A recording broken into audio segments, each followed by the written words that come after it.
이렇게 하다 보니 또 실수가 있었네요. 죄송합니다. 오늘 말씀 마가복음 4장 35절에서 41절 말씀입니다. 물론 다 아시는 말씀이라서 네, 이해는 다 하시고 계실 겁니다. 설 연휴 잘 보내셨죠? 네. 저는 이제 중고청 예배 드릴 때 항상 이렇게 얘기합니다. 이 자리에 함께 모여서 예배하는 이 예배가 우리에게 복되다. 이런 말을 하거든요. 물론 삶의 자리가 다 예배의 자리이긴 하겠지만 모여서 함께하는 이 예배의 자리가 정말 하나님의 은혜 아닌가 싶습니다.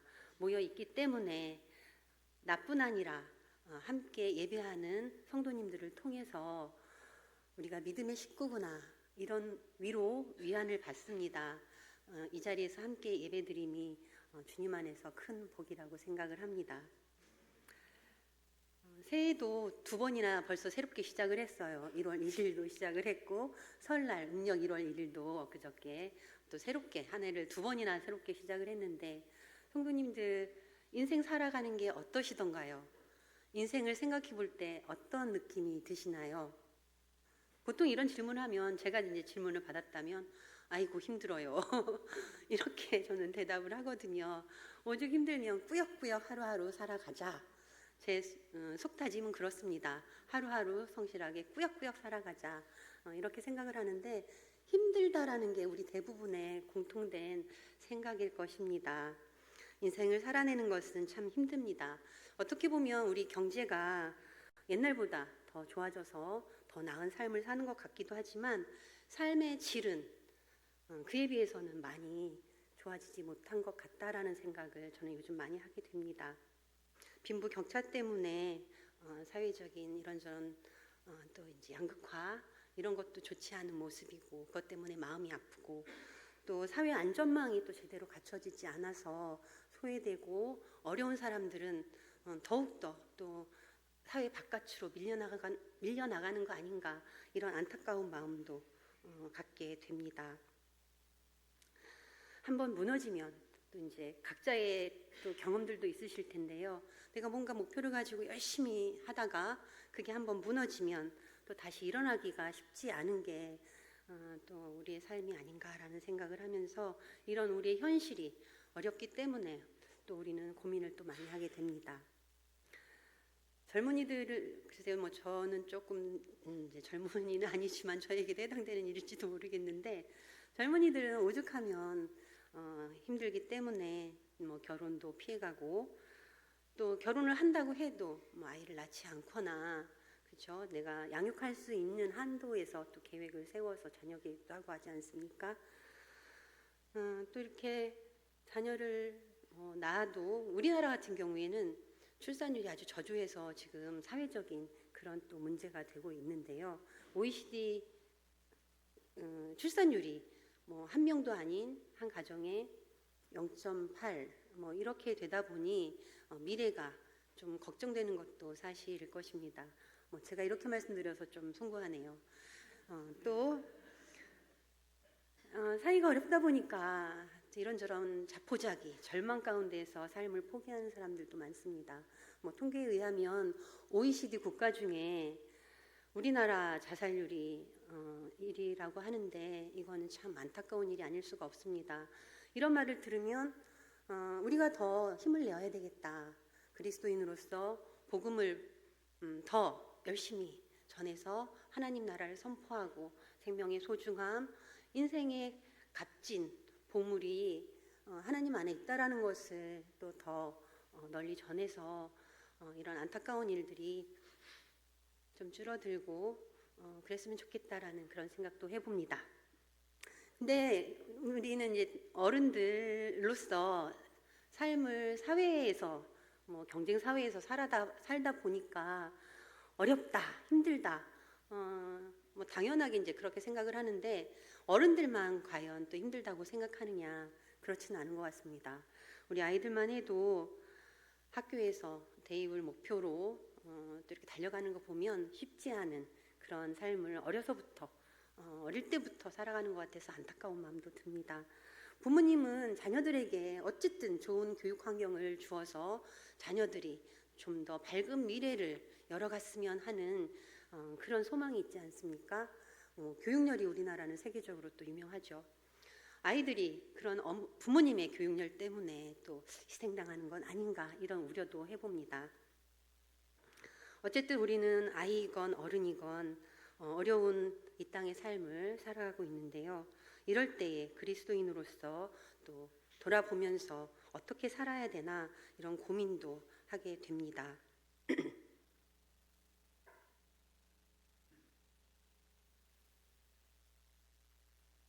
죄송합니다. 제가 오늘 모처럼 그 태블릿을 장만을 해서 잘 써보자 해가지고 자료를 여기다 넣어왔는데 손가락 터치로 잘못해서 사라져 버렸어요. 그래서 잠시 한 10초만 주시면 제가 다시 펴도록 하겠습니다. 아유, 이게 평소에 잘 쓰지 않다 보니 좀 서투네요. 죄송합니다. 말씀 이어가겠습니다. 오늘 이제 저희가 말씀을 읽었는데요. 오늘 말씀에 의하면 제자들이 갈릴리 바다를 건너는 가운데 갑자기 폭풍우가 몰려옵니다. 그리고 비가 들이쳐서 배가 금방이라도 물에 잠길 것만 같습니다. 또 두려움에 잡힌 제자들이 주무시고 계신 예수님을 다급히 깨웁니다. 예수님은 말씀으로 또 폭풍우를 잔잔하게 하십니다. 익히 우리가 다 알고 있는 말씀입니다. 이 말씀을 통해서 우리 삶을 또 들여다보면 이런 생각을 하게 됩니다. 인생에는 언제나 우리가 해결해야 될 어려운 문제가 늘 있기 마련인 것 같습니다. 우리는 문제없는 삶, 평안하고 평온하고 안정된 삶을 살아가기를 정말 많이 바랍니다.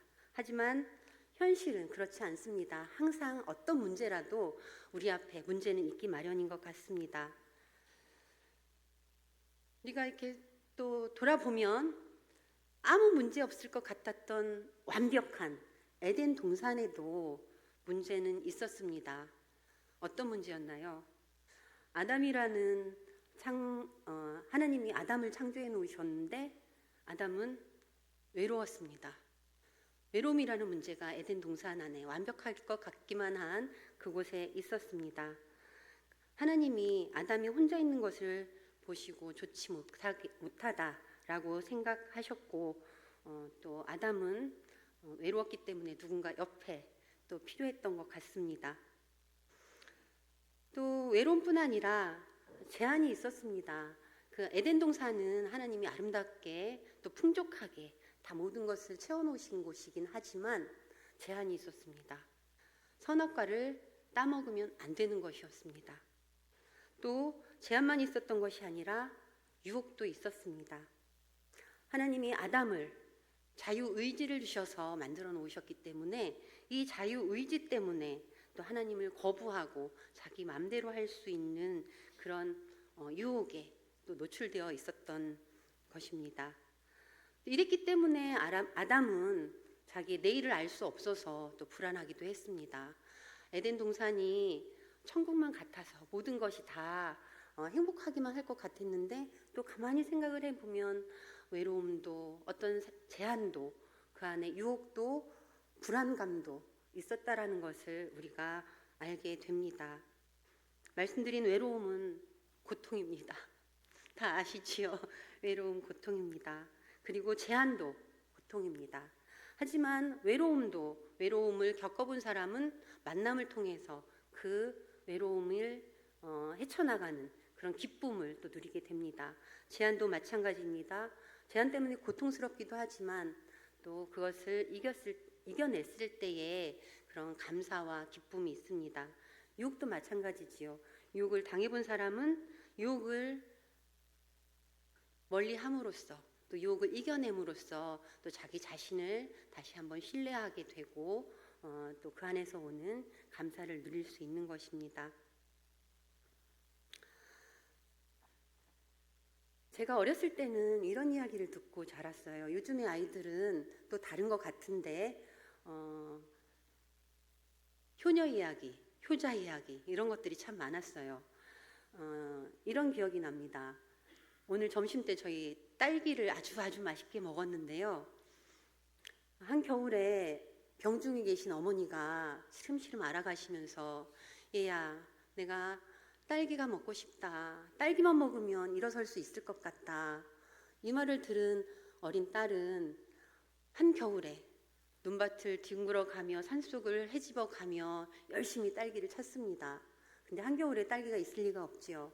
이렇게 열심히 찾아 나선 딸의 예쁜 모습을 보고 산신령이 감동해서 딸기를 찾게 해줍니다. 그 딸기를 먹은 어머니가 병중에서 일어나게 되죠.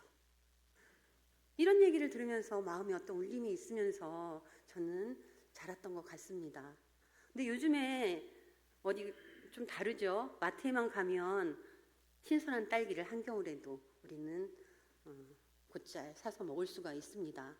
그런데 여러분, 한겨울에 논밭을 뒤집어 가며 뒹굴어 가며 찾은 딸기와 마트에서 우리가 쉽게 돈으로 산 딸기, 같은 딸기인가요? 그렇지 않지 않습니까? 이런 것들을 우리 자녀들에게 알려줬으면 좋겠습니다. 완전히 다른 거죠. 우리 삶에 이런 제한이나 고통이 있지만 그것을 극복해 나갈 때에 감사와 기쁨, 또 놀라움이 있다라는 것을 함께 나누고 싶습니다.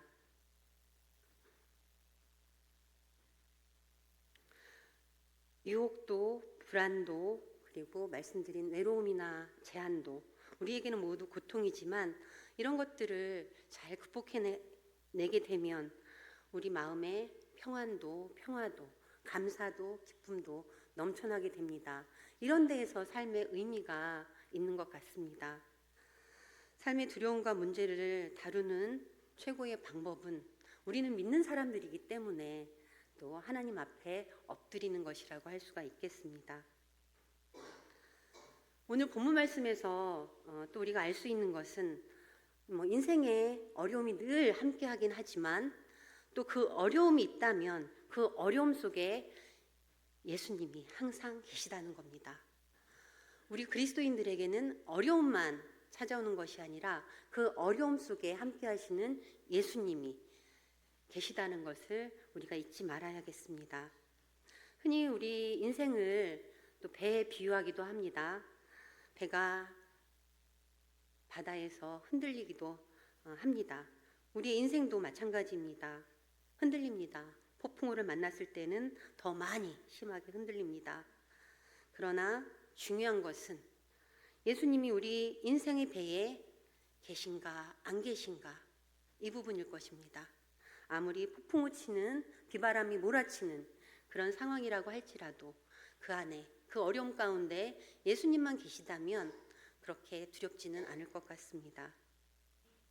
예수님은 폭풍우까지도 통제하시는 놀라운 분이심을 우리는 오늘 본문을 통해서 알게 되었습니다. 예수님이 함께 계시다라는 것은 고통을, 어려움을 함께 나누는 존재가 있다라는 것입니다. 외로울 때, 어려움 앞에 있을 때 사실은 그 자체가 문제이기도 하지만 함께 나눌 사람이 없어서 더 힘든 상황이 될 때가 많습니다. 가족이 있으면 가족 안에서 그 어려움을 함께 나눌 수가 있습니다. 공동체가 있으면 공동체 안에서 그 어려움을 함께 나눌 수가 있습니다. 예수님이 계시기 때문에 예수님과 함께 그 어려움을 나눈다면 그 어려움 자체가 문제가 아니라 그 어려움을 예수님과 함께 헤쳐나갈 수 있기 때문에 괜찮은 것 같습니다.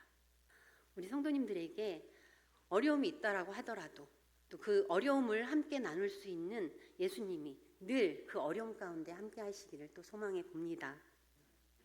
예수님은 지금 이 순간에도 우리와 함께 하고 계십니다. 또 우리와 함께 하시는 임마누엘 하나님이심을 우리가 믿고 살아갑니다. 예수님이 함께 계심을 믿을 때 우리는 인생의 모든 폭풍을 이겨낼 수 있습니다.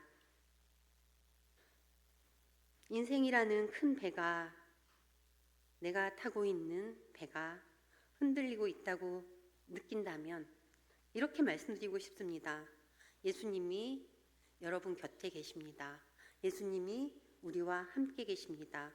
올 한 해가 예수님과 함께 어려움을 함께 예수님과 함께 이겨내는 그런 올 한 해가 되었으면 하는 소망입니다. 히브리서 12장 1, 2절에 이런 말씀이 있습니다.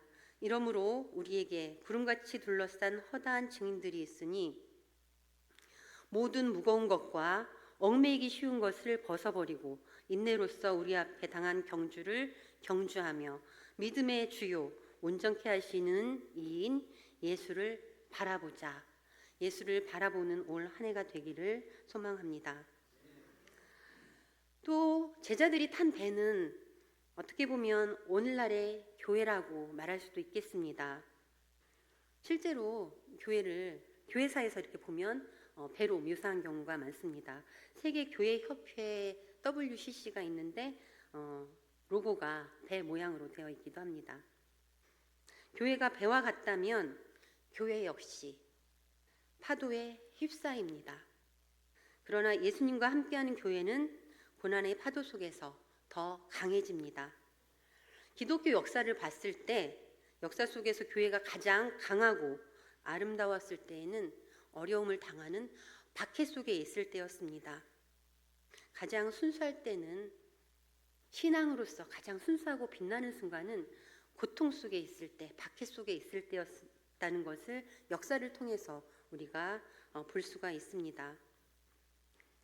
오히려 정말 위험한 것은 어쩌면 이런 외적인 어려움이 없고 교회 안에 돈과 권력과 명예가 있을 때 혼란스럽고 더 어려워지는 게 아닌가 싶습니다. 오늘 이 시대가 어쩌면 우리에게는 신앙생활 하기에 더 어렵고 힘든 교회답지 못할 때 더 위험한 그런 시기일 수도 있다라는 생각이 듭니다.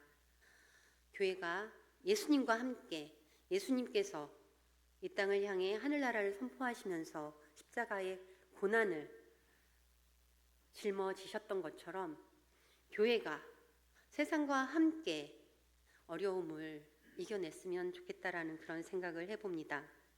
믿음을 향해 올 한 해 대은교회라는 공동체 안에서 한 배를 탄 우리가 이 부산에 복음을 전하며 하나님 나라를 선포하는 그런 교회의 사명을 잘 감당했으면 좋겠습니다. 그런데 지금 말씀드리려는 것은 어쩌면 앞에 말씀드린 것보다 더 중요한 부분일 수도 있는데요. 인생에 있어서 우리에게 오는 고난들이 어렵기 때문에 우리는 두렵고 불안할 수밖에 없습니다. 그런 두려움을 극복하려고 우리는 부단히 애쓰고 믿음으로 나아가려고 힘씁니다. 하지만 이런 두려움을 근본적으로 극복할 수 있는 길은 더 큰 하나님 앞에 우리의 인생을 이끌어 가시는 하나님 앞에 엎드리는 것입니다. 하나님이라는 두려운 존재를 우리가 잊고 사는 때가 많은 것 같습니다. 너무도 풍족하기 때문에 어려움이라고 하지만 어찌어찌 해보면 또 이것들이 다 해결되는 것 같아서 하나님을 잊어버릴 때가 많은 것 같습니다. 하나님 되심을 우리가 찾았으면 좋겠습니다. 제자들이 폭풍 속에서 두려워하고 있는데 폭풍이 두려웠지만 예수님이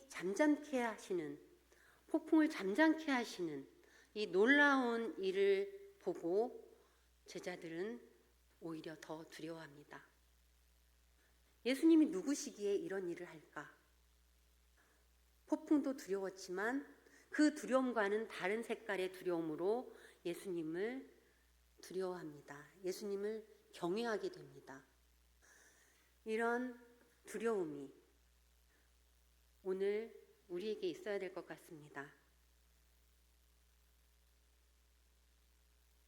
예수님은 누구신가 두려워하는 마음으로 예수님을 놀랍게 바라보는 제자들의 마음, 그로부터 더 큰 믿음이 생겨나는 것 같습니다.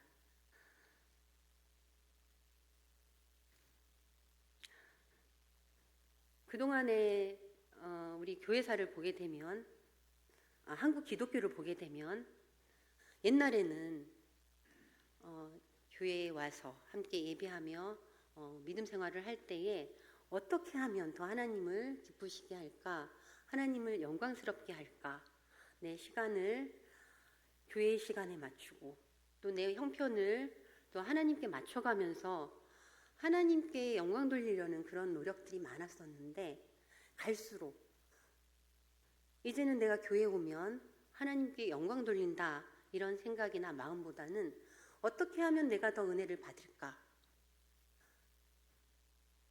교회로부터 내가 어떤 도움을 받을까, 이런 생각을 더 많이 하는 것 같다라는 이야기들을 종종 하게 됩니다. 이를 통해서 나의 신앙을 또 돌아보게 됩니다. 첫 마음은 하나님을 기쁘시게 하는 그런 마음으로 하나님께 엎드리고 두려운 마음으로 하나님을 섬기고 예배 자리에서, 내 삶의 자리에서 하나님을 경외하는 그런 삶을 살아가다 또 믿음이 자라면 이런 마음이 더 커져야 될 텐데, 익숙해지면서 우리가 예배도 습관적으로 또 삶 속에서 기도도 습관적으로 하다 보니 창조주이신 하나님을 경외하는 마음보다는 이제는 내가 중심이 되어서 나를 만족하게 하는 말씀, 나를 만족하게 하는 찬양, 나를 만족하게 하는 교회를 찾는다라는 그런 우리의 모습을 또 보게 됩니다. 우리가 시간을 통해서 하나님 앞에 더 성숙한 모습으로 나아가는 그런 믿음이 되었으면 좋겠다라는 생각을 하면서 하나님을 두려워하고 경외하고 하나님을 내 삶의 중심에 다시 한번 모셔오는 믿음을 다시 한번 하나님 앞에 내려놓고 하나님만을 바라보는 그런 믿음으로 우리가 나아갔으면 좋겠다라는 생각을 했습니다. 우리가 다음 세대를 생각을 하며 다음 세대를 위해 기도하고 자녀들을 위해서 부단히 애를 씁니다. 많은 것을 물려주려고 합니다.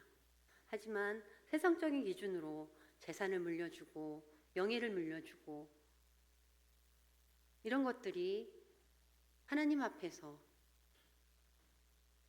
과연 옳은 것일까? 또 인생을 살아보니 그것이 유익하던가? 이런 질문들을 해봅니다. 우리의 삶이 제한되어 있습니다. 인생, 요즘엔 100세 시대라고 하지만 하나님 앞에 갈 날이 정해져 있습니다. 자녀들을 두고 먼저 가야 되는 게 우리의 삶인 것 같습니다. 다음 세대를 남겨두고 먼저 가야 되는 삶이라면 다음 세대가 믿음으로 하나님 앞에서 바로 설 수 있도록 믿음의 유산을 물려주는 것이 우리의 본분이라고 생각을 합니다.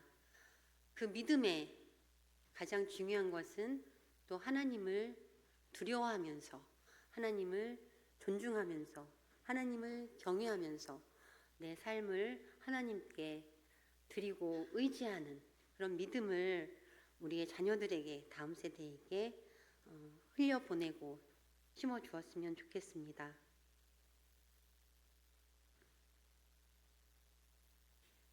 말씀을 맺겠습니다. 우리가 그리스도인으로서 예배하고 하나님께 영광 돌리는 삶을 살아가야 한다면 다시 한번 하나님이 어떤 분이신지 기억을 할 필요가 있을 것 같습니다. 하나님은 창조주 하나님이십니다. 이 땅을 창조하시고 온 우주를 창조하시고 그리고 나를 창조하신 창조주 하나님이십니다. 창조주 하나님의 그 크신 자리를 우리가 높여드리는 그런 믿음의 삶을 살아내고 또 우리 다음 세대에게 그런 믿음을 심어 주었으면 합니다. 거룩한 두려움을 다시 한번 회복해서 올 한 해는 하나님께 영광 돌리는 또 하나님께 맞추는 믿음을 키워가는 그런 우리 모두가 되었으면 좋겠습니다. 기도하겠습니다. 하나님 감사합니다.